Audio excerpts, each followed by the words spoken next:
Todos nós já ouvimos a história do dilúvio, e muitos crentes acreditam que todo o planeta foi completamente inundado nesse período, mas muitos céticos apontam que, diante das evidências científicas, é impossível que um evento como esse tenha acontecido. E agora, será que a gente é obrigado a acreditar nesse dilúvio global, mesmo que a ciência diga o contrário? Bom, parece que é isso que o Eberlin, um cientista criacionista bem famoso aqui na internet, parece sustentar.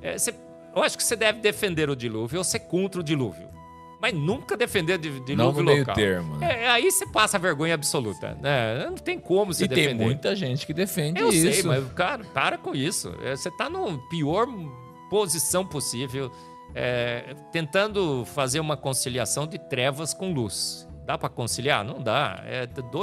Agora, local, Deus faz toda essa parafernália toda, manda construir arca, diz que os montes todos da terra ficaram lá, né, cobertos por água. E aí agora você vai querer dizer que não, que foi só uma inundação. A Bíblia diz que até a terra ser destruída, não terá outro. Aí teve um monte por aí, não teve? Inundação local já teve muitas. Sim. Então Deus errou? Jesus mentiu lá quando disse que desde o princípio os fez homem e mulher? A Bíblia é inerrante, então ou foi global ou não foi. E aí, será que ao defendermos um dilúvio global estamos passando uma vergonha absoluta? O já falecido estudioso Michael Heiser dizia que, na verdade, não é difícil argumentar a favor de um dilúvio local ou regional a partir do texto bíblico. E bom, isso se dá basicamente por alguns motivos. Bom, normalmente aquele que quer defender um dilúvio global aponta para o fato claro no texto de que ele se refere que os eventos do dilúvio afetaram toda a Terra, então claramente estaria falando sobre um evento global que afetou todo o planeta. Então parece que checkmate. O texto claramente diz tudo, todo o planeta, não apenas uma parte, um local específico foi afetado pelo dilúvio. Bom, o grande problema, meus amigos, da gente fazer essa interpretação é que a Bíblia não foi escrita em português e também não foi escrita na nossa cultura. Então, para a gente bater o martelo nesse assunto, a gente tem que olhar o que a expressão toda a Terra significa na cultura a qual o texto foi escrito. Então vamos lá, olhando para a própria Bíblia, o que toda a Terra significa? Bom, vamos analisar as palavras das expressões. Vamos começar analisando a palavra toda. Bom, a palavra para toda ou tudo é a palavra kol. E aí, será que essa palavra kol significa tudo, mas tudo mesmo? Ou será que ela é usada de uma maneira menos ampla em alguns outros lugares da Bíblia? Bom, em Gênesis 41:57 está escrito que toda, ou seja, kol, a terra, veio ao Egito a José para comprar cereais. E aí, será que o autor quis dizer que todas as pessoas ao redor do globo foram para o Egito? Óbvio que não. Inclusive, nem o próprio autor do texto acredita nisso, porque no capítulo 42 e diante, a gente vê que Jacó e a sua família não tinham ido ainda para o Egito nessa época. Então, obviamente, toda aqui não se refere a uma totalidade geral, mas no caso do hipérbole. Agora nós vamos olhar na Bíblia, onde essa palavra kol se junta com a palavra eretz, que é basicamente terra, ou seja, a gente vai olhar dentro do próprio texto bíblico a expressão toda a terra e ver como essa expressão é utilizada e se ela quer realmente referir a uma totalidade geral, ou seja, ao se falar toda a terra, está querendo se dizer essa ideia de que é o planeta todo, ou que é o globo todo, ou que são todas as pessoas. Vamos ver se a expressão toda a terra na Bíblia é usada dessa forma. E olha só, eu dei uma olhada e o resultado pode te surpreender. Bom, vamos para a lista. Em Gênesis 13:9, Abraão está conversando com Ló e Ló está observando ali a região a qual eles estão e Abraão diz que aí está a terra inteira diante de você. Bom, obviamente, aqui a gente tem uma hipérbole. Independente de onde Ló estava, ele não poderia estar vendo a terra inteira. Bom, em Samuel 13:3 diz que então Saul mandou tocar a trombeta por toda a terra, dizendo que os hebreus escutem isto. Bom, obviamente Saul não tocou a trombeta tão alto que fez todos os habitantes do planeta Terra escutar, nem enviou servos por toda a terra para que todo mundo pudesse escutar as trombetas. Então, obviamente, mais um caso de hipérbole, mais um caso de exagero. Em 2 Samuel 18, no versículo 8, diz que porque aí se estendeu a batalha por toda a terra. Independente da batalha que seja, pode ter certeza, ela não foi lutada em todo o globo. Então o que a gente vê aí, pessoal, é que quando a expressão toda a terra é utilizada na Bíblia, a gente vê que em diversas vezes apenas é uma hipérbole, um exagero. Não necessariamente precisa servir como uma definição estrita de todo o planeta ou todo o globo. Por exemplo, quando a gente fala que todo mundo gostou de um filme, a gente não quer dizer que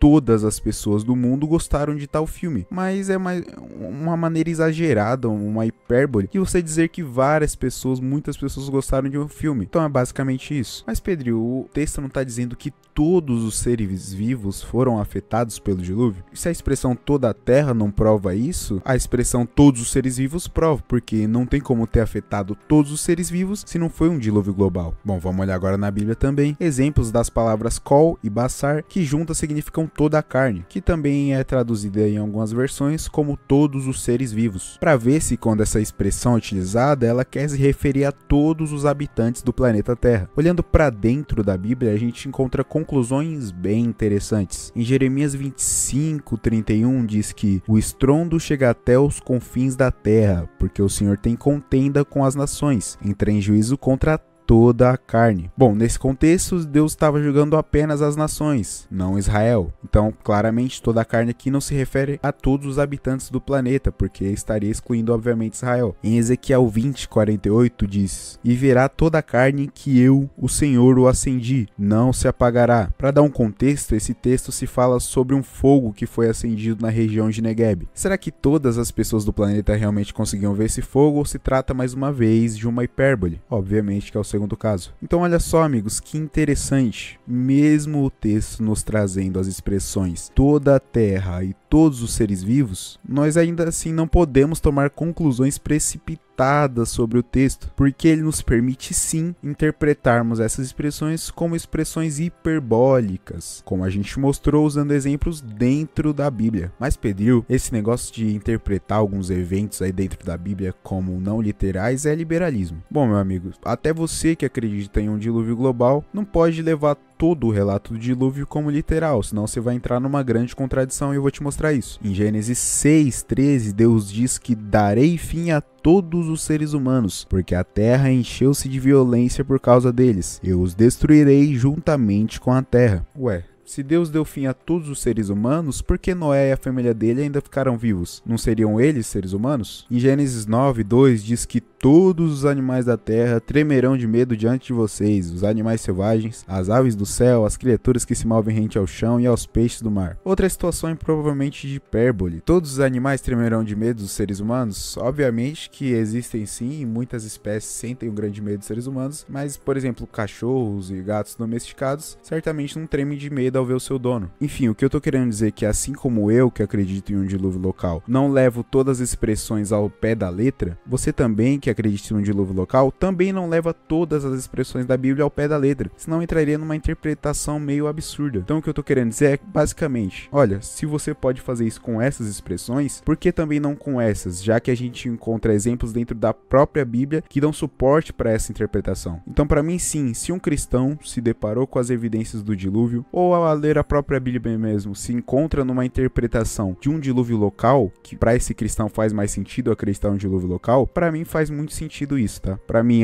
o texto bíblico nos permite essa interpretação e talvez comparando com a ciência, que não deveria em nenhum momento se contradizer com a Bíblia, pois são duas revelações de Deus, a gente chega à conclusão de que provavelmente uma interpretação de um dilúvio local, ou seja, o dilúvio não foi em todo o planeta geral, mas sim em todo o planeta conhecido pelo autor, então ali na região do Oriente Médio, na minha opinião a gente consegue chegar numa conclusão que sim, houve um dilúvio, mas provavelmente foi um dilúvio local, ou seja, ali na região onde o autor bíblico conhecia, todos os locais que ele conhecia sofreram com esse dilúvio, então para aquele autor foi todo mundo conhecido dele, entende? Então eu creio que sim, para um cristão é uma interpretação aceitável.